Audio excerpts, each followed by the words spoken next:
In Venezuela, President Nicolás Maduro has condemned calls from the far right for a civil war in the country. The Mexican Chamber of Deputies approved on Wednesday 9.3 trillion pesos equal to 442.7 billion euros for the 2025 federal budget.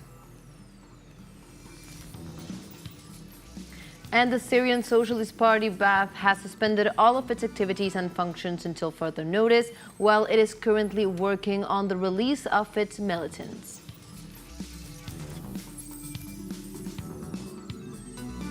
Hello and welcome to From the South. My name is Belén de los Santos. I'm from the teleSUR studios in Caracas, Venezuela. We begin with the news.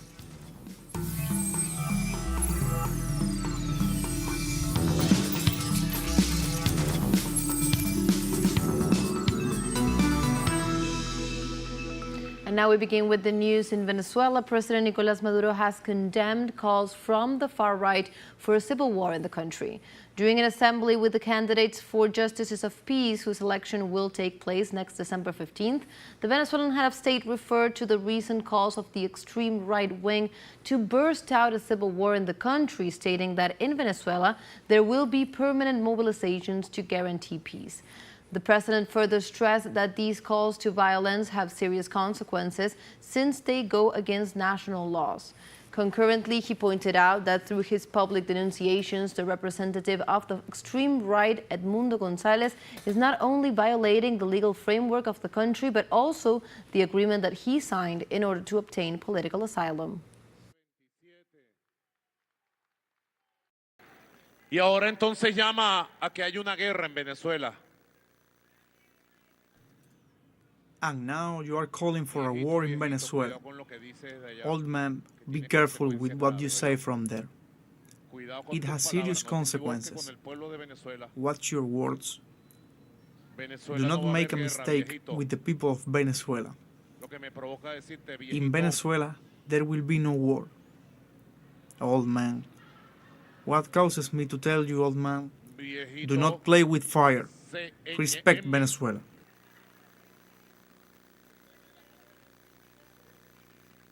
No juegues con candela.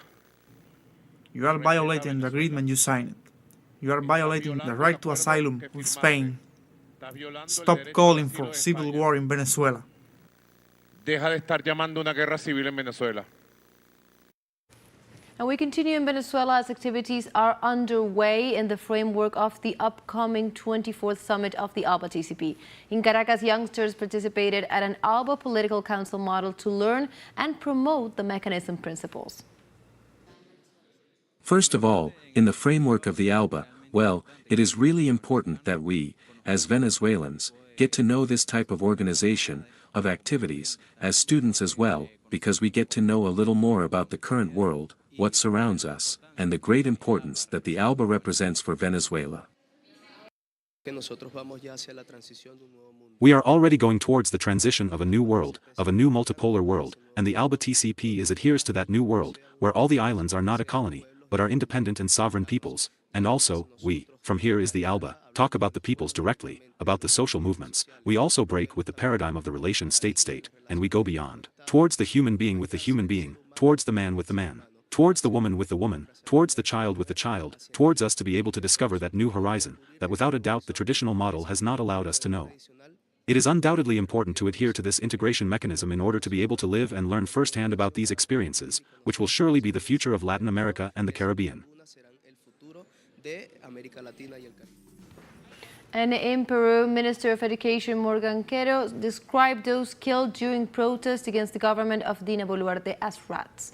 In the framework of Human Rights Days, the Minister of Education issued a series of despicable comments, emphasizing in a press conference that human rights are for people, not for rats, after being questioned about the lack of government pronouncements on the death of in the protests. In the citizens' demonstrations, 49 civilians were killed by the forces of order in different departments of the country after demanding the exit of President Dina Boluarte and the members of the current Congress. For her part, Boluarte is being investigated by the public prosecutor for the alleged crime of genocide.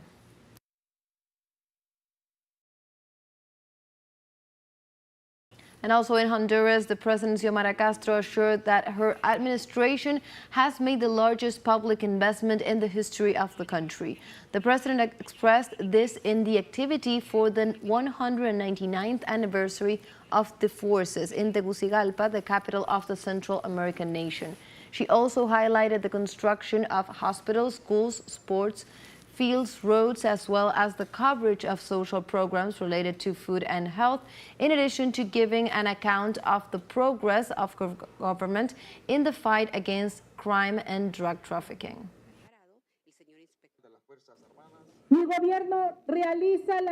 My government has made the largest public investment in the history of Honduras. Caminos productivos, aeropuertos, en educación, escuelas. In highways, productive roads, airports, education, schools, scholarships, free tuition, school lunch, health, hospitals, sports, support for agriculture, energy, security, fuel subsidies. Seguridad, subsidio a los combustibles. And now we have a short break coming up, but first, remember you can join us on TikTok at teleSUR English, where you will find news in different formats, news updates, and much more. We'll be right back. Stay with us.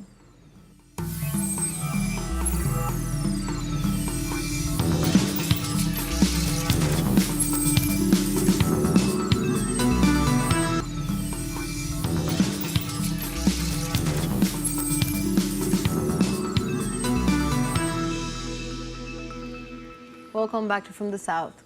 The Mexican Chamber of Deputies approved on Wednesday 9.3 trillion pesos, that is equal to 442.7 billion euros, for the 2025 federal budget.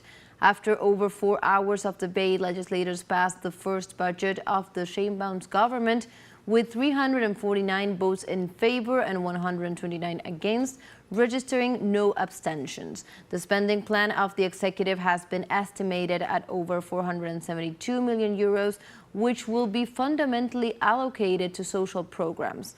Moreover, Marilyn Gomez Pozo, president of the Finance Commission of the legislature, assured that the regulation prioritizes economic growth, shared prosperity, economic stability, and public finances.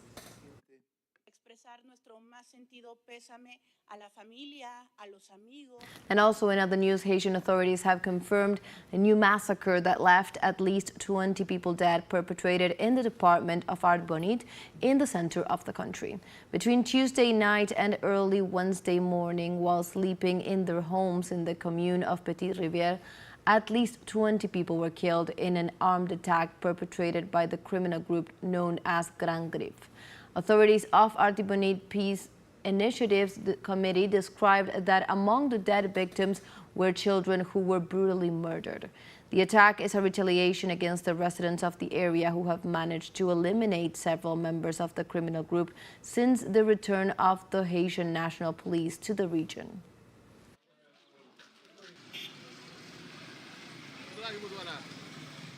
And also in Colombia on Wednesday, the economic commissions of the Senate and the House of Representatives voted against the financing bill proposed by the government of President Gustavo Petro. The bill, which began its processing on Wednesday after several days of delay, was supposed to guarantee close to 12 trillion Colombian pesos for sustainable economic reactivation, adaptation to climate change, and sustainable development within a framework of fiscal sustainability and new tools to strengthen the control and operation of the tax system. President Gustavo Petro assured via his social networks that the decision is a hard blow against the people, while the Minister of the Interior assured that a sensible discussion of the norm was not allowed. Señora Presidente. The regrettable thing about today's decision is that a discussion was not allowed, and we had urged the benches, the members of the third and fourth commissions, to open the debate and to discuss point by point the advance payment of the fiscal rule, because taxes and gambling were excluded in the report. We wanted to discuss each one of the points of the reform, and there was no opportunity to discuss them, to move forward in that debate. It seems to me that there was a haste on the part of the commissions in not allowing the debate.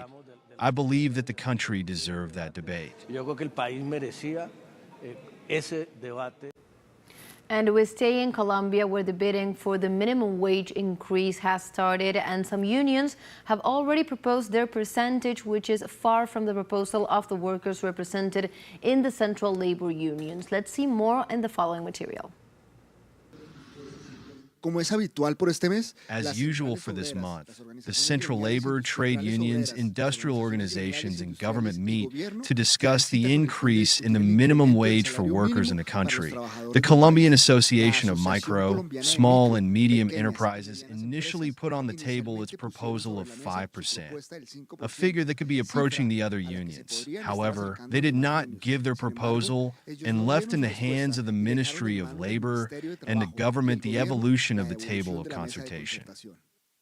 El gran interés que nosotros tenemos es el de lograr una concertación. The great interest that we have is to reach an agreement this year. Some people ask us why we have not given a number, and the reason why we have not given it is because we really believe that the probability of agreement increases a lot if we allow the government to play the role of intermediary or conciliator in the middle of this tripartite work. As it happened in the year 2022 and in the year 2023, we almost succeeded in achieving it.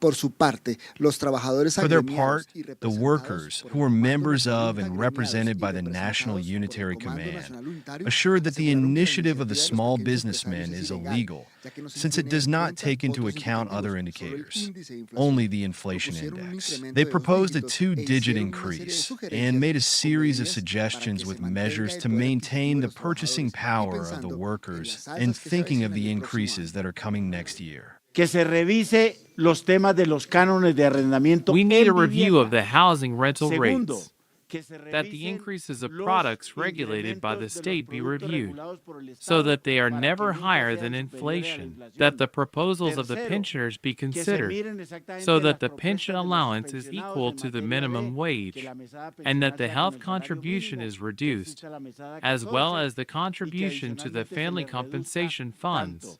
La cotización en salud como la cotización para las cajas de compensación familiar.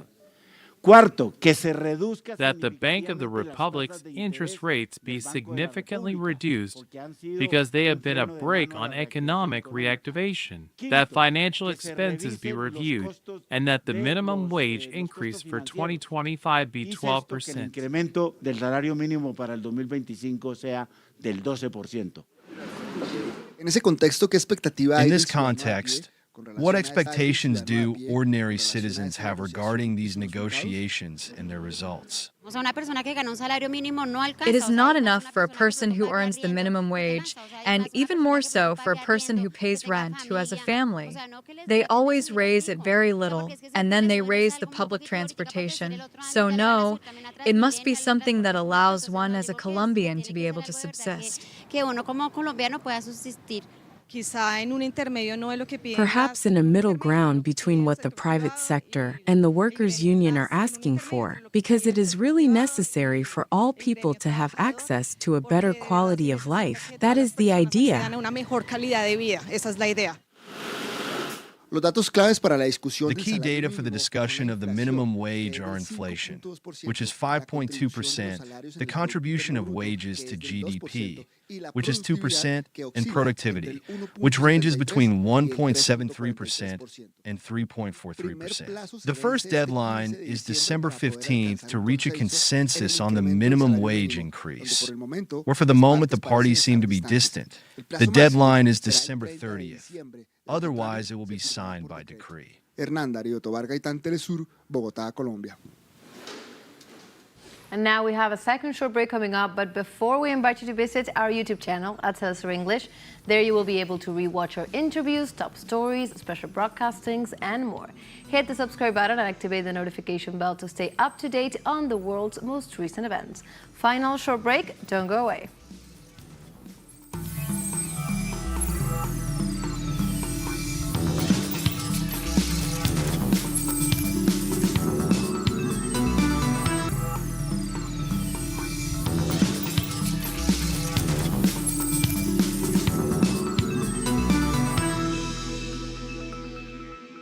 Welcome back to From the South. This Wednesday, the Syrian Socialist Party Baath suspended all its activities and functions until further notice, while it is currently working on the release of its militants. The party's Secretary General Ibrahim al-Hadid informed that the measure will allow the militants to return to the entities in which they originally worked and to make themselves available to them. Al-Hadid also called on the militants to hand over all the mechanisms, vehicles and weapons to the Ministry of the Interior or to the nearest police unit or police station, and to draw up an official record of the same. The goods and funds of the party will be under the supervision of the Ministry of Finance and the Ministry of Justice. And in addition, its revenues will be deposited in the Central Bank of Syria to be disbursed in accordance with the law by the current government.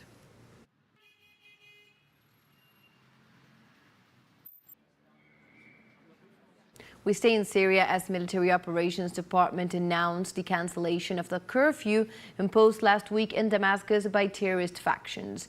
The Syrian entity called on citizens to return to their work normally and contribute to the formation of the new Syria. It also urged the Syrian people to keep their distance from public institutions and military barracks. The organization also reiterated its commitment to guaranteeing protection and reward any person with information about the existence of secret prisons. On November 27th, terrorist forces launched a surprise offensive against the Syrian army, taking control of several cities and proclaiming the fall of the government of Bashar al-Assad.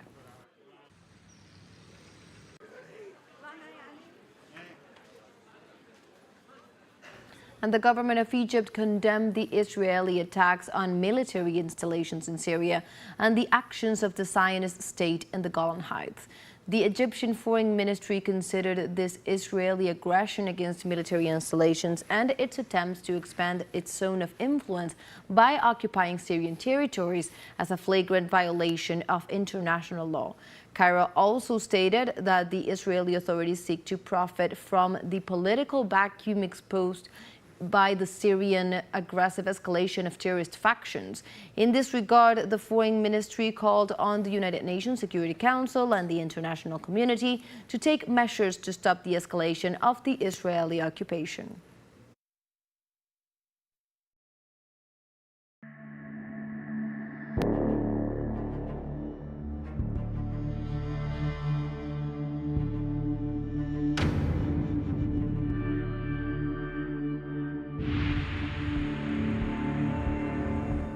And the General Assembly of the United Nations adopted 2 resolutions calling for a ceasefire in the Palestinian city of Gaza and rejecting the Israeli regime's restrictions on the Agency for Palestinian Refugees, UNRWA.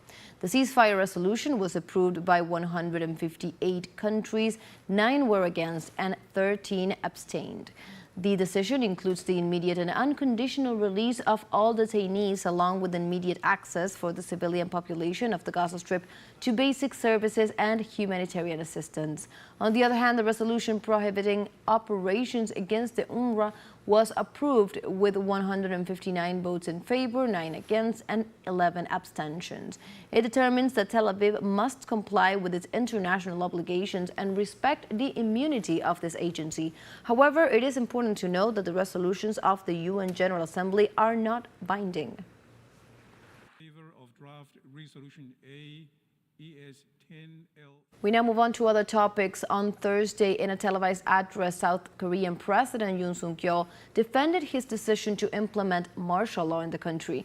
In his second public appearance since last week's martial law decree, he classified it as inevitable measure to protect liberal democracy from the opposition's parliamentary dictatorship.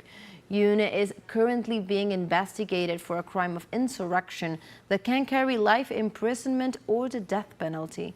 Senior military commanders have claimed in recent days that both the president and the former defense minister, Kim Jong-un, personally gave them orders to forcibly empty the parliament. And like this, we have come to the end of this news brief. You can find these and many other stories on our website at telesurenglish.net. And also join us on social media. We are on Facebook, X, Instagram, Telegram, and also on TikTok. For TeleSUR English, my name is Belén de los Santos. Thank you for watching.